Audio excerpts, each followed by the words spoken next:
And good morning, everyone. And the Ospreys welcome us back to McDuff Lives, my YouTube channel. And we're broadcasting on a number of other channels as well now, courtesy of Neighborhood News Studio. So this morning, once again, I'm thrilled to bring to the show Harley Schlanger. Harley, welcome. How are you today? I'm fine, John. Good to see you.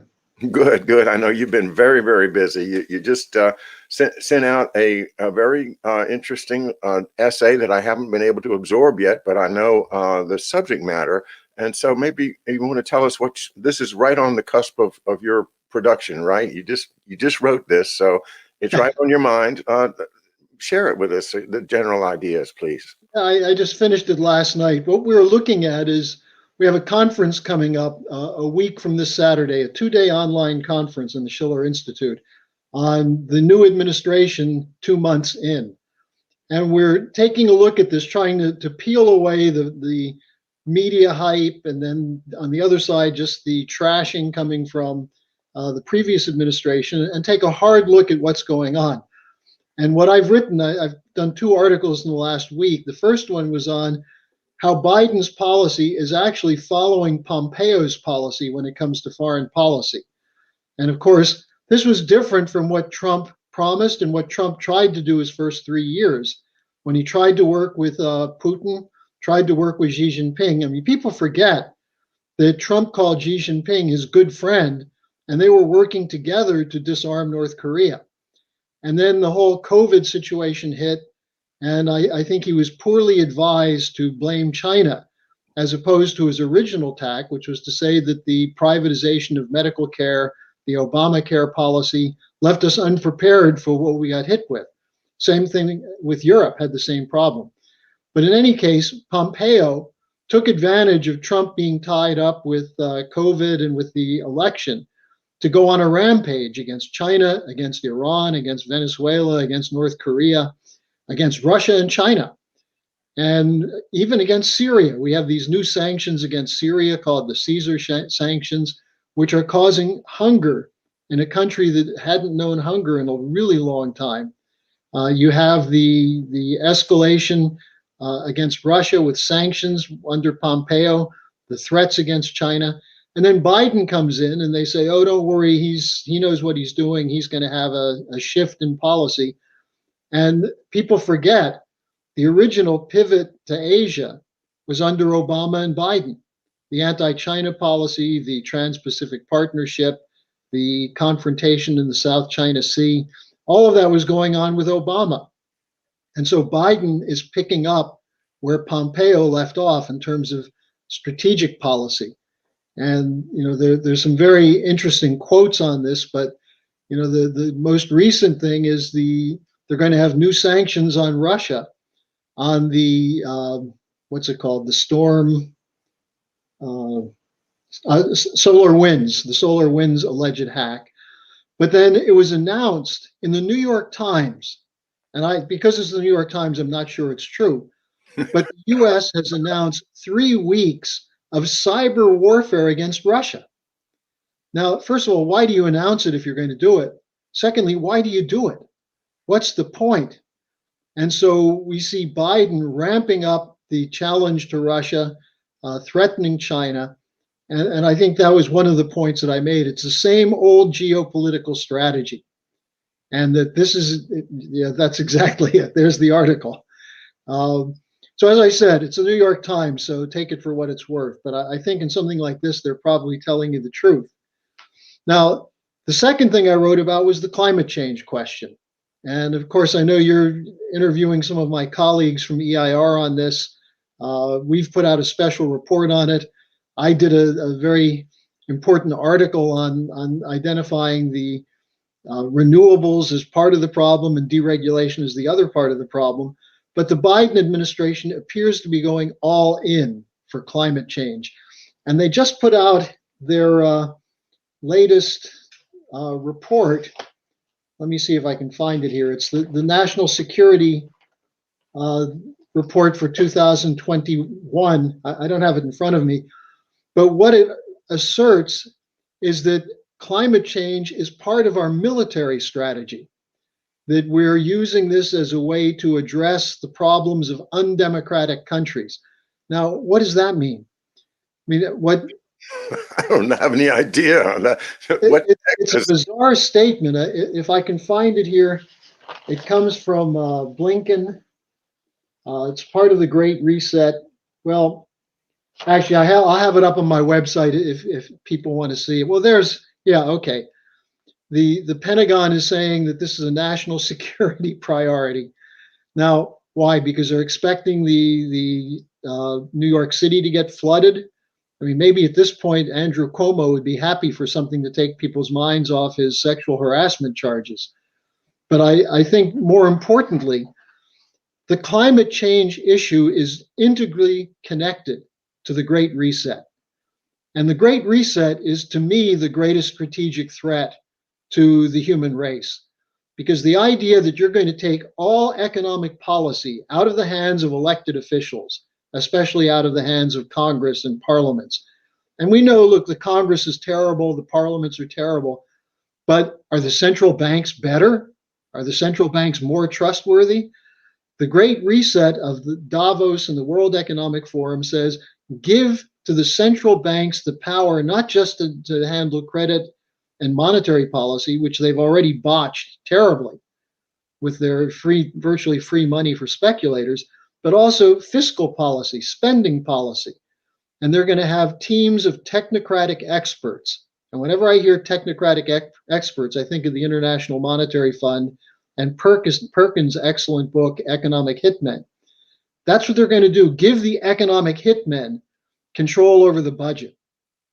What that means is we're not going to have new infrastructure, and we need water management, we need transportation, we need electricity and power generation, we need upgraded healthcare systems, and so on. None of that's going to be spent. Nothing will be spent on that. It's going to go into military and the green bubble. And they're talking about $30 to $40 trillion between money generated by the central banks and the private equity funds like BlackRock. And BlackRock is at the center of this. So that, to me, the greatest security threat, besides Biden's embracing the geopolitics of Bush, Obama, and Pompeo, is his full-on hugging of the Green New Deal and making that his policy. That's, to me, where we see the crisis that we're going to be facing in the next years. And so that's why we have this conference a week from Saturday on where are we 2 months into the administration. We've got to come up with options, and we've got to come up with serious options now. yeah, that is the question. Is now we're facing the imposition of these crazy climate change policies, and that is the question. How do we intervene? How do we make them stop? Because it's a disaster for the future. So, what is the name of your conference, and how do people get in touch with the organizers? Let me make sure I get it right. It's going to be on the Schiller Institute. Okay. And the conference will be titled, or it is titled, World at a Crossroad, 2 months into the new U.S. administration. And you just go to the Schiller Institute website. There should be a place where you can register for it. It's free, and it's going to be 2 panels on Saturday and 1 on Sunday. And your listeners may be very interested in the first panel. It's going to be on culture and why we need a renaissance. And this, of course, is a broad topic, but it takes up the question of the destruction of education. It takes up the effect of social media, censorship, the complete collapse of standards of classical beauty, and the replacement with this anything goes, with whatever feels good approach to culture. And this is something that the Schiller Institute was created for, to address this question of the cultural decline. And I think of this interview recently that I saw with Edward Snowden, where he made the connection between the big tech and the cultural collapse. And what he said was interesting. He said, they're not just trying to sell you things with social media or to manipulate you with the way they cover the news. They're trying to change the way you think and use the internet, use the various social media platforms to change the neural pathways of your brain. And there are some scientists who say this has been successful in that it is harder for the younger generation to concentrate, to actually sit down and read a book. And John, you may be running into this in the work you're doing when you do your reading programs. I'm sure you've probably noticed that there are many younger people who have trouble concentrating. They're so used to seeing things blipping up on the screen and something that catches their attention. Whereas, when I was younger, the idea of sitting at home at night and reading through at least an act of a Shakespeare play or a novel by John Steinbeck, that was considered the kind of thing that was necessary for education. Now people look at a quick review on YouTube and that's it. And if they even have these things assigned. So we're going to take up the question of the importance of culture as a strategic issue, and how the empires have always attacked the ability of people to think, always attacked the culture. Even when the cultures weren't so great, but they at least held a nation together, they've been attacked. That's one of the principles that the British learned from the Venetians. So that's what the first panel will be. The second panel will be a strategic panel, which will include people from Russia, China, various European countries, and the United States. And for the moment, I think the third panel, on the one on Sunday, is a continuation of that. Okay, well, folks, pay attention. We're trying to find a solution here to a very desperate problem. The Democrats have Congress. They've got the presidency. They've got the vice presidency. They've got all of the people in line for the presidency, and it really is a desperate situation for those of us that are trying to turn things around, or at least keep it from skipping backwards further. Whenever somebody says Pompeo, I think of Pompey, and they kind of wanted to characterize Trump as a Caesar, as this out of control, maniac that's just going to go out and take things and destroy the republic, right? There was a number of early cartoons of him with the laurel wreath around him and the big pig face and all that. That kind of character attack is a well orchestrated psychological way to get people to not even listen to what Trump was saying. So, yeah, he said a lot of great things to China, and he figured out the North Korea thing, but he doesn't get any credit for it. No way. So Pompeo, I wish he would have been more of a Caesar. He should have declassified documents immediately. It took 2 years for us to find out that the company that did the security, the cyber security for the Democratic National Committee, CrowdStrike, admitted in December 2017 that they had no evidence of Russian hacking. That was testified to before the House Intelligence Committee. Thanks to Adam Schiff, it was covered up. Thanks to the classification rules, it never came out. And then when it was finally released, well, it was somewhat of an afterthought.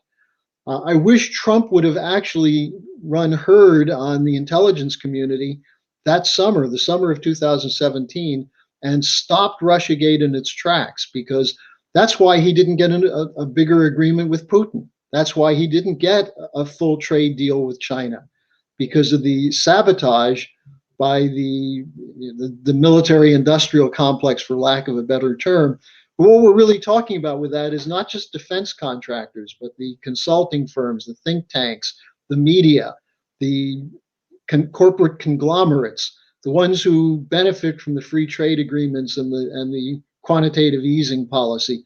All of that is one network that takes its marching orders from the City of London and Wall Street. And they were against Trump. Now, the irony is that the person who was really out of control was Pompeo. Before him, it was Bolton. Bolton was the one who sabotaged North Korea when they had the meeting in Hanoi between Kim Jong-un and Trump. I believe it was their second meeting. And Bolton said to Kim Jong-un, "You'd better get rid of your nuclear weapons now. Remember what happened to Gaddafi." And that basically shut the whole thing down. So there was a direct sabotage of what Trump was trying to do, even including the idea of getting out of Afghanistan and getting out of Syria. The Congress Both parties moved against him on that. And now Biden's talking about not just staying in Afghanistan, but maybe having a slight augmentation to the number of troops. So, I think the war party is fully in control. Trump was fighting them. Now, he may not have fought them well. I would say he fell into some of the traps and he had some of the wrong people around him. But mostly, the swamp is very, very deep. And that was something that maybe he and his closest advisors hadn't reckoned with. His closest advisors, can you name any? Well, I can name two people who would have been, or three people who would have been very good close advisors who were taken out: Paul Manafort, Roger Stone, and Michael Flynn. Flynn on the strategic question, I don't agree with Flynn on everything, but Flynn was certainly someone who was prepared to go after the intelligence community. If you think back to what brought you into this business, the idea that someone had the idea of busting up the CIA back in the 1960s, namely John F. Kennedy, I think Trump had an idea that that was something that was needed, to go in and take apart the intelligence community, which was putting out these false reports about what Putin was doing and Putin's blackmail of Trump and all this. So Flynn was supposed to do that. Manafort was a guy who understood a lot about how the election process worked, and he was set up and framed up by this Ukrainian network, taken out of the picture. And then Roger Stone, whatever people might think of him, and the media certainly has portrayed him as a bit of a wild man and a kind of a political terrorist. Roger's a straight shooter, and Roger told Trump, if you want to win, you have to stop these wars. And Roger, in putting this forward, went back to his time with Reagan. When Reagan talked about peace through strength and everyone focused on strength, but Reagan was saying, no, the issue is getting peace, not having a strong military. And that's why Ronald Reagan brought Lyndon LaRouche in to put forward this strategic defense initiative and to present that to the Soviet Union as a shared policy so that we could put an end to the mutual and assured destruction policy of Dr. Strangelove, Henry Kissinger. So Roger is someone who understood the idea of the Reagan Democrat or the silent majority, the forgotten man. And Roger was the person who helped Trump craft the campaign, which demolished the Bush machine and then beat Hillary Clinton. And then what's the next thing you hear about Roger? Supposedly he lied to the FBI, and so he was taken out. And so you have people like Corey Lewandowski, who I don't really trust at all, becoming and Bosey, I think is his name. These are the people who became the chief campaign strategists. And then you had people like Bolton insert themselves, and you had the media.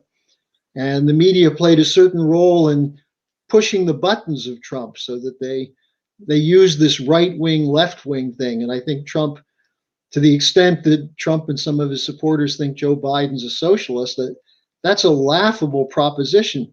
Biden is an old-fashioned corporate-style fascist. He believes that the corporate conglomerates should be making the policy. He came from the banks of Delaware. I mean, that's his. I don't mean the river banks. I mean the commercial banks, the credit card companies. Biden's a war hawk from way back. So, I think there were some things said to Trump, and he out of desperation and feeling stuck, did some things that were mistakes. But I attribute most of that to the role of the deep state opposition and then the media, the way the media covered him. I got a lot of questions. What about Q? Do you have an opinion who was running the Q op, and what happens now? Shouldn't somebody prosecute this Q person for misleading all of those people and starting this crazy? But it's got to be military intelligence, doesn't it? What's your opinion? That's what I think. I think it's a psyop, but here's the problem. successful psychological warfare plays on the vulnerabilities of a population. Now, what was the vulnerability of the pro-Trump people? They correctly understood that there was a deep state, that there was a corrupt network, what I sometimes call a criminal cabal, controlling the most important agencies and institutions of government, especially intelligence, defense, the Justice Department, the State Department. That was a gang of corrupt people. And it goes from the top to the bottom. And, there was a desire for the American people for peace, for breaking with this policy, and then secondly, going back to the bailout of 2008, you had the Tea Party and Occupy Wall Street, seemingly totally different, left and right. But what do they have in common? They didn't like bailouts of speculators who drove people out of their homes and then bought up the homes after they were foreclosed on and made the rents too high for people to move in. People were profoundly angry, frustrated, demoralized by the wars and by the economy. And so it was an ideal setup because you knew there would be people that would be moving against Wall Street and against the deep state. So you create an operation which tells some of what was true. I mean, a lot of what the Q drops had were true information. But it wasn't just Q that had that. You didn't have to be in military intelligence to know that Russiagate was a fraud. I don't know how far back you go in looking at our material, John, but I started writing articles in 2016 and early 2017 about the fraud of Russiagate, who's behind it, what they're doing, and how this is an attempt to pull a coup against President Trump. So there are other people saying the same thing. So you didn't need a gang of secret military intelligence people leaking that. But then the question is, what were they telling people to do? Trust the plan. Right. That there's a group of good guys out there who are going to come in. There are going to be mass arrests. There are 3,000, 30,000, 300,000 sealed indictments. They're all going to get rounded up. Hillary's wearing an ankle bracelet. We were told the Pope was arrested. Gina Haspel was killed in a shootout.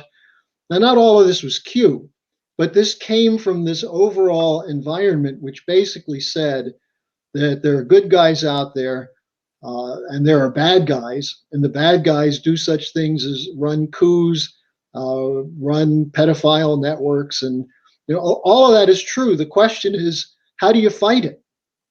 Now, the exposure is useful, but then why do you expose something and then say to people, just sit back and wait, military intelligence is going to take care of it? After the election and the charges of fraud, what were we told? Don't worry, the military's in charge. Biden's not going to get inaugurated. Then we're told Biden's really in a Hollywood studio. He's not running anything. And there's still people who are waiting for the cavalry and the white hats on the white horses to swoop down and make everything right again. The white hats have to be the American people. Don't trust the plan, become part of a plan. And, I think that's where, to me, you have something sad, which is a lot of really good people are now demoralized and don't trust anybody because they put their faith into Q.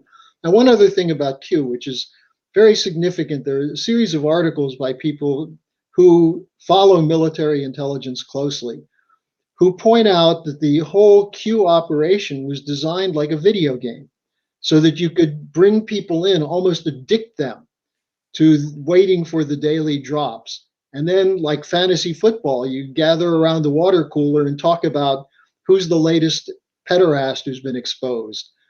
This is really, if you think about it, it explains a lot about what happened in the election, which is that people were holding back because they thought everything was under control. And that came from this Q operation, not all of it from Q, from a lot of people who claimed they were tied to Q. But the thing as a whole was designed to turn people into spectators and to assume that everything would work out in the end, that there are these good guys who are going to do it. And it didn't happen.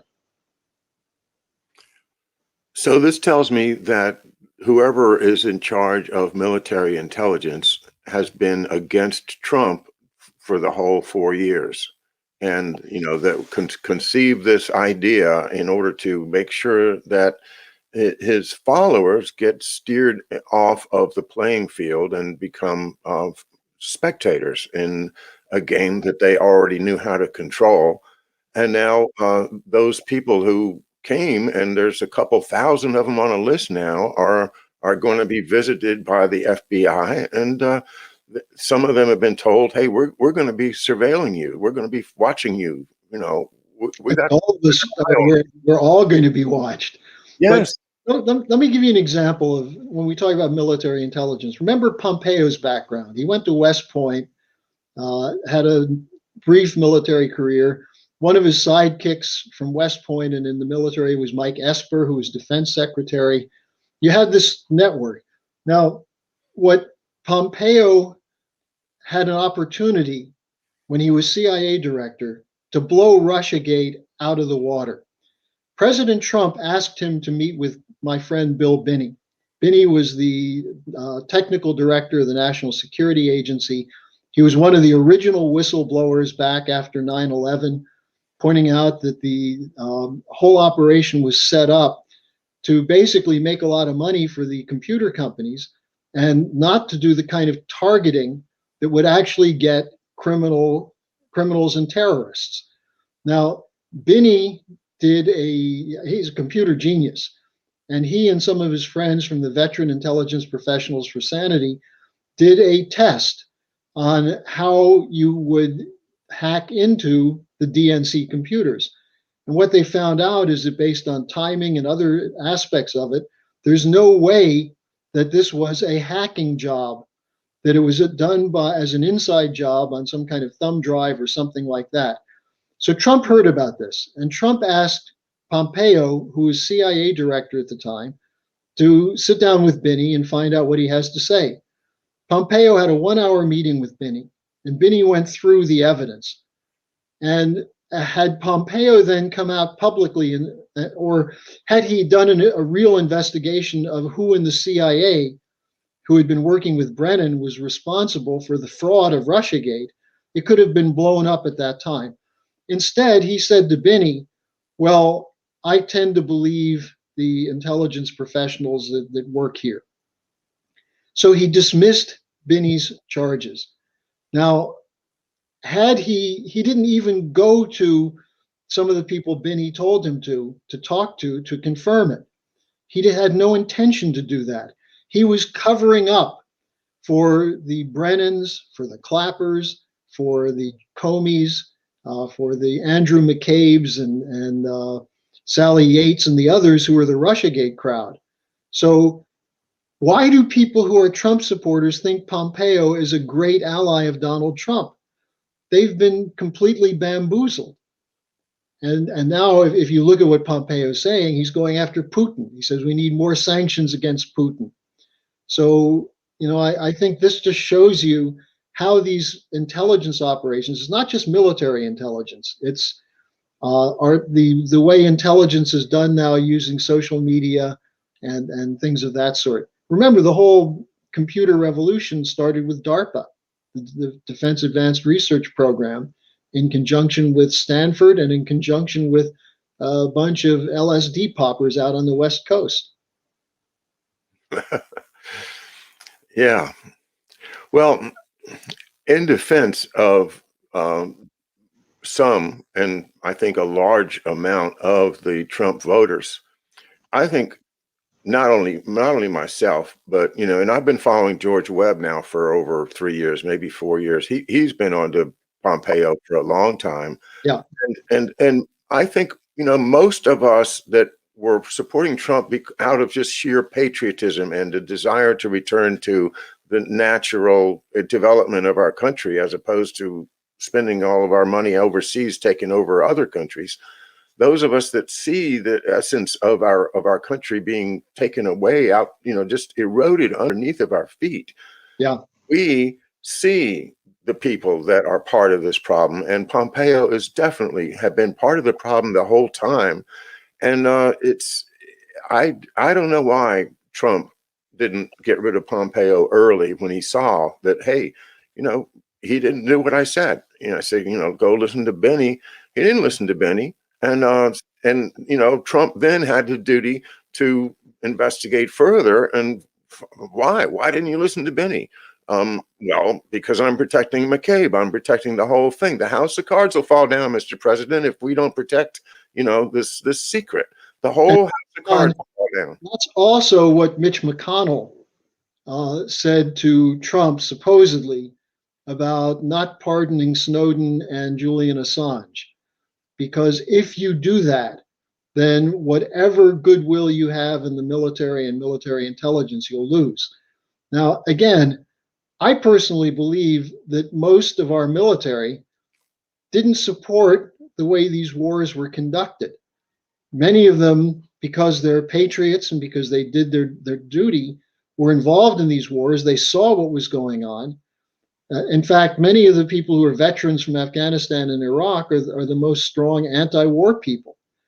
But the idea that McConnell and others sold is that the top brass feels exposed by Assange, and the whole cybersecurity apparatus is angry at Snowden. They say, Snowden, why is he in Russia? He must be a Russian agent.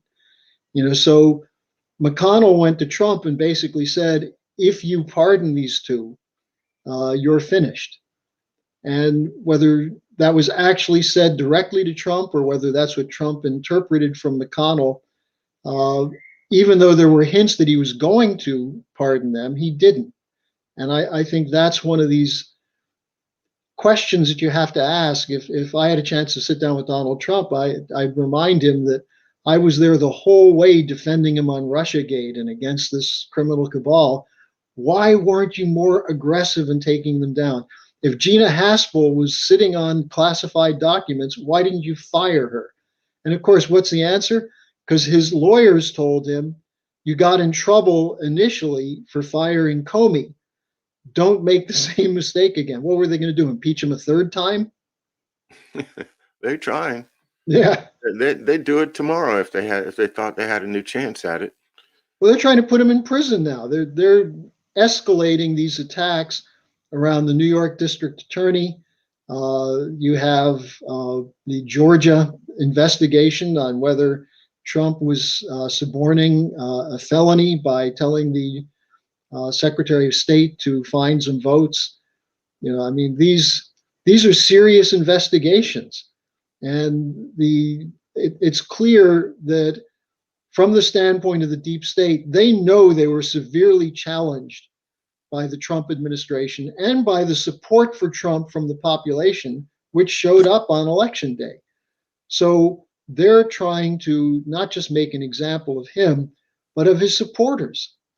And, I'm not talking about people who went into the Congress and smashed windows and things of that sort. I'm talking about 75 million voters who didn't engage in violent demonstrations. In fact, I suspect that many of the people who were leading the demonstrations on January 6th were agents of intelligence agencies, were being steered to do that by the FBI, by the CIA, by the NSA. So they're trying to destroy a movement and an idea of America, by going after Trump and going after his supporters. And so that's what is dangerous. But I still feel the need on a certain level to lament the fact that we had an opportunity for a profound transformation had he followed through and gone after the intelligence community. Remember, after the Helsinki conference with Putin, Trump was very happy with what happened because he and Putin reached an agreement that they were going to proceed toward new arms control negotiations to end the spending for high-tech weapons of mass destruction. That's what they talked about primarily in their Helsinki summit. They come out to the media and the media says, Mr. President, did you challenge Putin for spying on you? Did you challenge Putin for blackmailing you? Remember what Trump said. He said, I trust Vladimir Putin more than I do my intelligence community. And that essentially was when the decision was made by the intelligence community, even people who were better in the intelligence community, that they couldn't go along with Trump. And I think that was a turning point, because after that, had he followed up, remember, he was going to meet Putin a couple of times after that. And each time there was a Syrian chemical weapon attack blamed on Russia, or the Skripal affair. These are false flag events that were used to target Putin. And they made it impossible for President Trump to follow through with his desire to establish peaceful, cooperative relations with Russia. Well, it's frustrating, but yet we did make some progress. And your 75 million people is nothing to sneeze at. That's a lot of people. And again, these 75 million people did not come to Washington to support the policies of a Mike Pompeo. You know, Yeah. Pompeo is in there because he pleases people like McConnell and the big money, sellouts like, McConnell and Graham and them. Those guys are not, populists. The Trump movement is a populist movement. It's a movement to restore citizenship as a powerful thing to have. Hey, I'm a citizen. You work for me, And the idea of national sovereignty, which was maligned for Trump, the idea of America first, what he meant is that the government has a responsibility primarily to the best needs and interests of its people, and that's what the government should represent. And Trump never said we're the only ones that should do that, like the progress or Project for a New American Century, the unilateralists basically said no one else can have sovereignty. They have to follow our rules-based order. That was the quote I was looking for before. Blinken and the Biden representative at the Pentagon, whose name I think is Colin Kahl or something like that, both talked about Russia and China violate the rules-based order. And what Blinken said, Biden's Secretary of State, the rules that establish the world that we like to live in. So it's explicit. We make the rules. If you don't follow our rules, we're going to cut your bank accounts. We're going to shut down your economy. We're going to cut off your trade and so on. Now, what you just said, John, is really important, though, because people should not feel ashamed or embarrassed or demoralized because we didn't crush the deep state, because what we did do is bring more exposure to them than ever before. Imagine had John Kennedy done this in 1963. He probably would have remained alive. So because Trump fought, we had an opportunity to expose this whole operation. Now, instead of falling back and licking our wounds or blaming Trump or just being enraged at the media, now is the time to build on that. 75 million is a damn good start toward establishing what you might call a veto-proof majority of Americans who are committed to the sovereignty of the United States and all that stands for.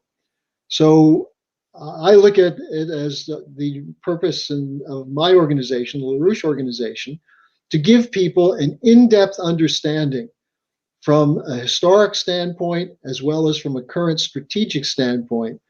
Who is the enemy? What are they trying to do? And what are their vulnerabilities so that we can defeat them? And that's what I write about every week. That's what I put up every day on a daily update. And one of the reasons I enjoy talking with you is that I think you share that basic outlook, and especially when it comes to looking into the history. Thank you. Thank you very much. I do. And indeed, that's the only salvation is to continue doing exactly as you say. Let's go back to one more character that you mentioned earlier today, and that is General Mike Flynn. George Webb and I went to his trials a number of times. We investigated into that business that he had with Rafikian, Bijan Kian, and all that. Mm-hmm. I tried very hard to have faith in General Flynn, but I associate him with the idea that something big was going to happen on January 6th and the white hats were going to solve everything. And nothing happened. And I just I've lost my faith, really. But it sounds like you viewed him as part of the solution at some point. So maybe we could talk about Mike Flynn a little bit. Well, I think part of the solution at the time Trump was coming into office, what was it that Flynn had done? Flynn at the Defense Intelligence Agency correctly identified the absolute treachery of the Obama team when it came to the events in Libya. And I'm not just talking about Benghazi. I'm talking about the decision to overthrow Gaddafi. A deal was essentially made with Gaddafi. If you stop building weapons of mass destruction, we won't target you. And what did Gaddafi do? He took the money that he was putting into nuclear weapons and other things and instead put it into building schools, hospitals, a huge man-made lake, pure water lake in Libya. And he was talking with other countries about an alternative to the petrodollar as a means of international exchange. One of the things he was talking about was making the African Union a power bloc, not like the European Union as a anti-sovereign agency, but where sovereign nations could come together and work together for a common mission. Now, what happened with in Libya that Flynn noticed was that after the murder of Gaddafi and the destruction of the country, where were the weapons going during that so-called civil war? They were going to the Libyan Islamic Shield Organization, which was Al-Qaeda and ISIS in Libya. And we were arming them.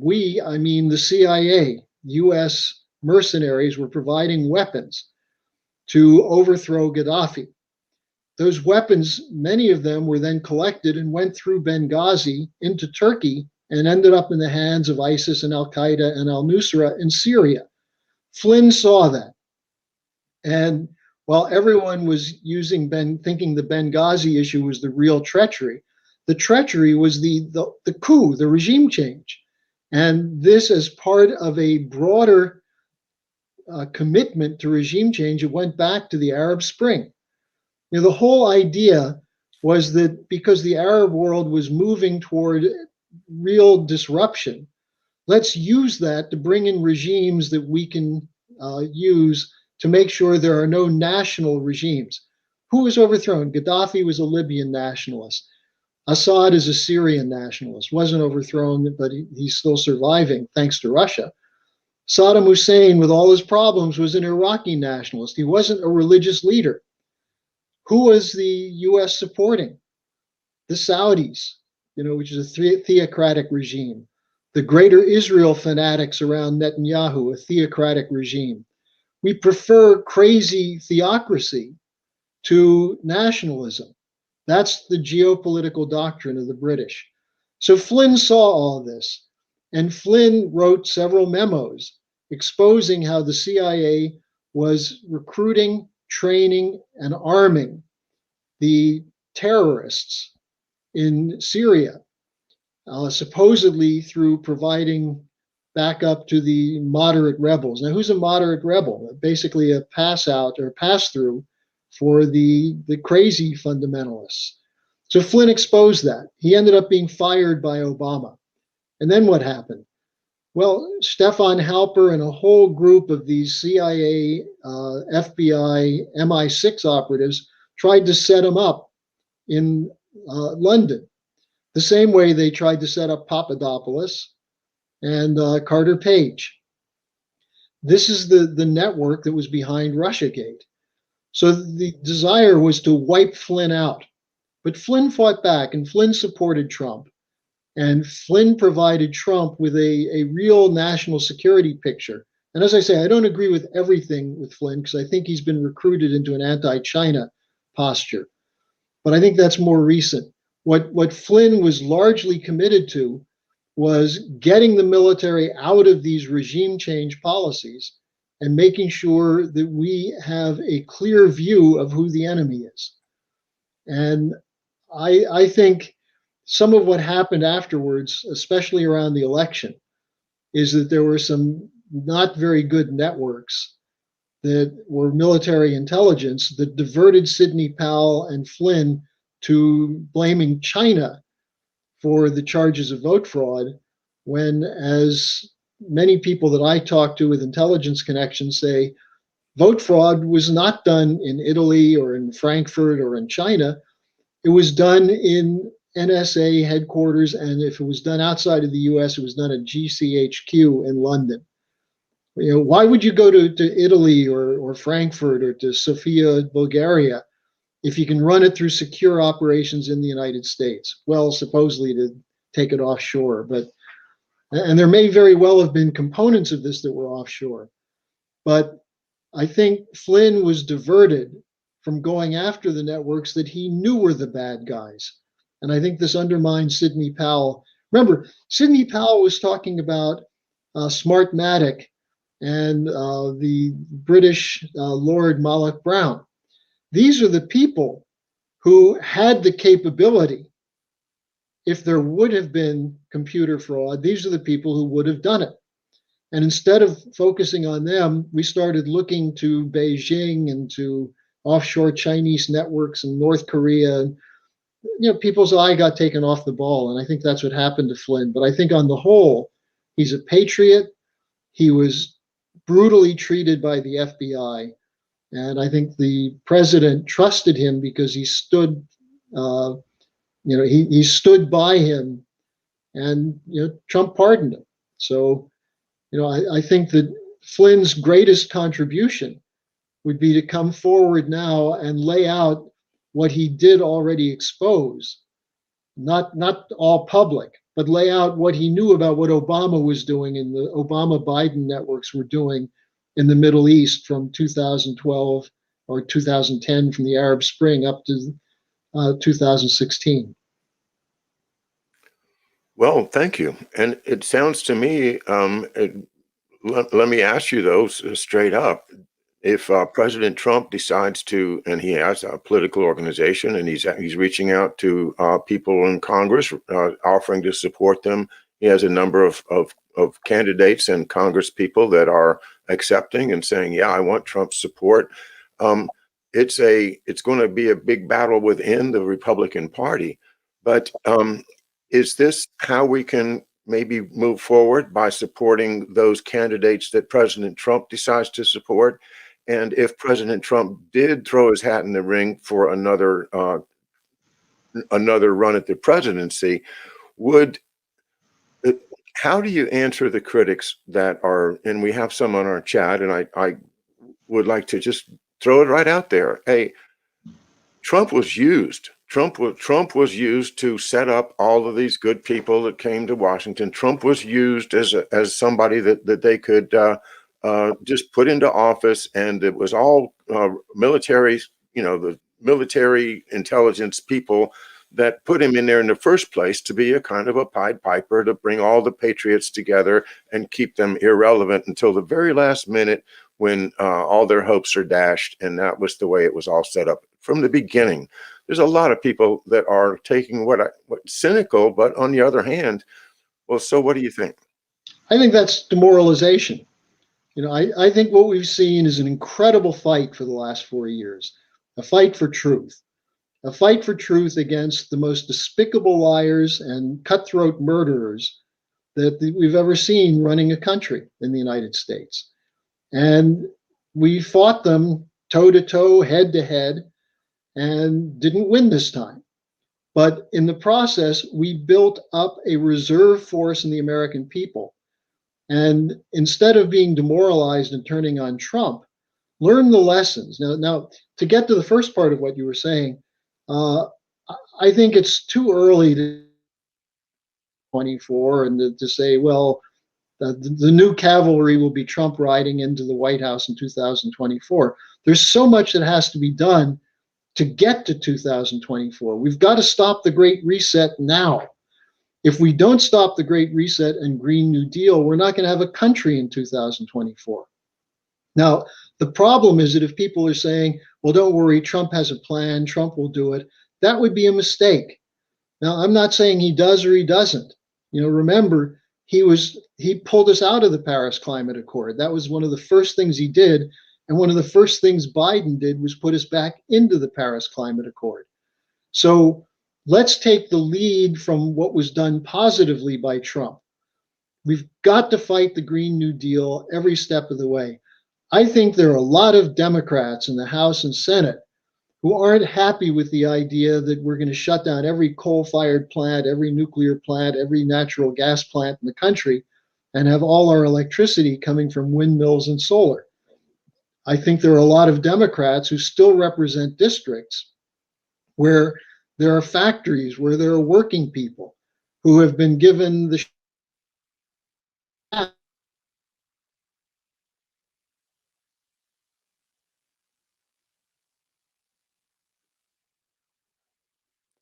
Uh-oh, we lost our connection here with Harley.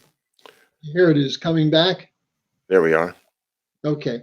So I think rather than turning on Trump and saying he was a setup from the beginning, realize cider. And there were mistakes he did make.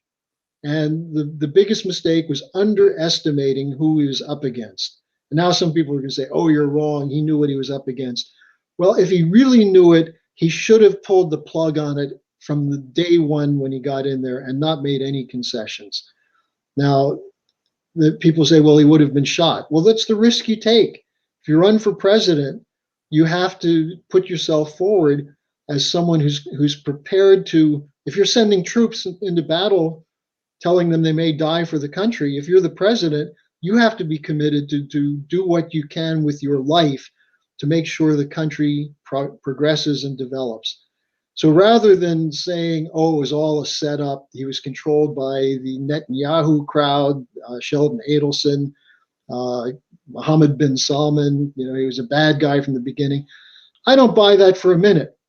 If that were the case, why would so much effort have been put in to smearing him and slandering him personally, his family, his business, and now the attacks on the people who supported him?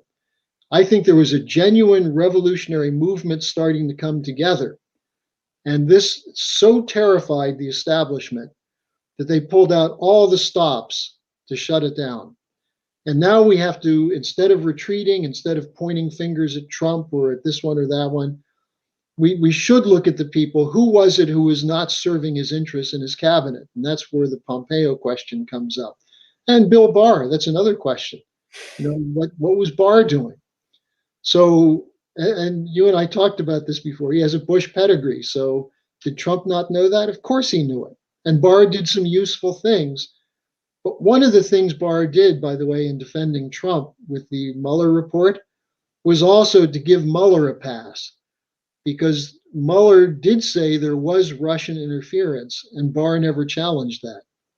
So, we can learn from this. We need to study what happened. We need to look at who was doing what. And as Lyndon LaRouche always said, you have to know your enemy, know how they think, know what they intend to do, so you can outflank them. And right now, the best flanks we have are the ones that Trump was trying to use. Form alliances with other sovereign nation states that don't agree with the Great Reset, that don't go along with the globalists. And who are those countries? Well, start with Russia and China. Now, when I say that, sometimes people say, oh, there's Schlanger on the CCC payroll. Well, that's absurd. I'm not advocating a Chinese-style communist regime in the United States, but I like the fact that the Chinese, after 2008, jailed the corrupt bankers in China. They shut down the derivatives trading. They did certain things that we should have done. And instead of creating funny money to bail out the swindlers, they put that money into physical economy. Now, could we have an alliance with them? That's what Trump was working on with the trade negotiations. So I think the weakness of the globalists is there are big, powerful countries that don't agree with the Great Reset and the Green New Deal. We have to become one of those countries, get back to the idea of a sovereign U.S. as a physical economic powerhouse, not for military purposes, but to serve the interests of our people, create the jobs that are needed, the infrastructure needed, and then export what we know to other countries that need to be brought into this kind of alliance. So a four-power agreement with Russia, China, India, and the United States could beat the hell out of the City of London, Wall Street globalists. And that's how you pull the plug on the deep state. You take their money away. So that's the strategy that we've been working on at the Larouche Organization. And that's what we'll lay out again at this conference this weekend. Excellent. Schiller Institute conference, and I read very carefully, and I've read it a few times now. The publication of LaRouche Pub, I think, that published the Great Leap Backward. It's the subject of my series that I'm calling "Lend Me Your EIRs." Lend me your ears. It's Friday nights at 8 p.m. We've already had the pleasure of Paul Gallagher. This Friday, we'll have Richard A. Black.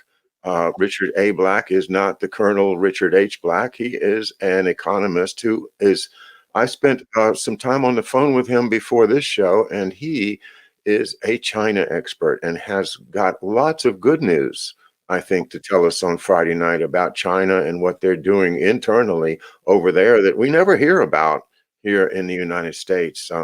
All part of the production, the control of the media. Joseph Goebbels had it right. The control of the media enables them to keep us in the dark about what's really going on in other countries, while keeping us on that reign of terror, that strategy of tension that keeps us uncertain, unable to commit to things, and unable to really function as citizens as we're supposed to be doing. Well, I've got to wrap it up here, Harley. It's been a great pleasure once again. And thank you for reinvigorating my hope in the Trump team and people like Mike Flynn. As I say, I've been following him fairly closely. And yeah, I can see what you're saying. And John, the main thing is people have to have a certain sense of self-development, a commitment to not having to choose someone else to wage your fights, but become a fighter in your own right. And that means, LaRouche used to talk about we have to use our mind the way a boxer uses his fists. And that means break out of the bubble, break out of the control of the mainstream media, the education system, and so on. And if we can do that, then it's not a question of the individual role of Donald Trump. He played an indispensable role, but it's the American people who have to take us the rest of the way. And that's the message I have for you today. Well, we can and we will. And with your help, Harley, and everybody else at your organization, LaRouche Organization and the Schiller Institute. Thanks again, Harley, and we will talk to you again soon. All the best. Okay. Thank you, John. Thanks, everyone. We'll talk to you tonight. Tonight, reading from Cassidy's Run. So look forward to that.